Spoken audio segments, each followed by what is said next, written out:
मागच्या ऑगस्ट महिन्यात घरून ट्रक घेऊन वरोडसाठी निघालेल्या मेहबूब खान यांचे तब्बल 6 महिन्यांनी पार्थिवच घरी आले आणि तेही प्लॅस्टिकच्या डब्यांमध्ये। हे डबे घरी आणताच पत्नी व मुलांनी हंबरडा फोडला आणि डब्यातील त्या अवशेषांचे अंत्यदर्शन घेऊन अंत्यसंस्कार करण्यात आले। शहरातील कामगार नगर परिसरात राहणारे मेहबूब खान वय 47 हे ट्रक चालक होते। गेल्या 7 ऑगस्ट रोजी ते अमरावती जिल्ह्यातील वरुड येथे ट्रक घेऊन माल आणण्यासाठी गेले होते। परतीच्या वेळी त्यांनी कुटुंबियांना लगेच परतत असल्याचे सांगितले, मात्र नंतर त्यांचा मोबाईल स्विच ऑफ झाला होता। कुटुंबियांनी गिट्टी खदान पोलीस ठाण्यात त्यांच्या बेपत्ता असण्याची तक्रार दिली।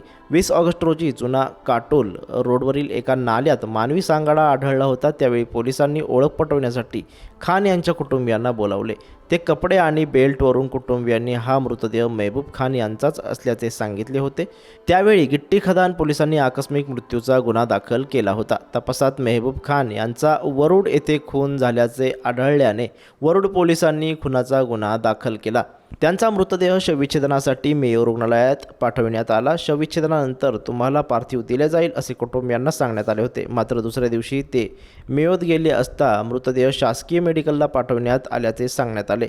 त्यानंतर DNA चाचणीसाठी हा मृतदेह न्याय वैद्यकीय प्रयोगशाळेत पाठवण्यात आला। 15 दिवसांनी या चाचणीचा अहवाल येईल व त्यानंतरच मृतदेह कुटुंबियांना सोपविण्यात येईल असे सांगण्यात आले। त्याला 6 महिन्यांचा कालावधी लोटूनही खान यांच्या कुटुंबियांना अंत्यसंस्कारासाठी पार्थिव मिळत नव्हते। त्यामुळे जिल्हा काँग्रेसच्या अल्पसंख्याक विभागाचे वसीम खान यांच्या नेतृत्वात मेहबूब खान यांच्या कुटुंबियांनी पोलीस आयुक्त रवींद्र सिंगल यांची भेट घेऊन त्यांना हा सारा प्रकार सांगितला होता।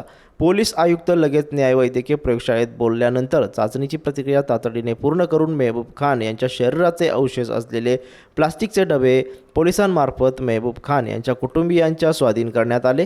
त्यानंतर वसीम खान यांच्यासह पत्नी नूरजहाँ, मुले व अन्य नातेवाईकांच्या उपस्थितीत अंत्यसंस्कार करण्यात आले।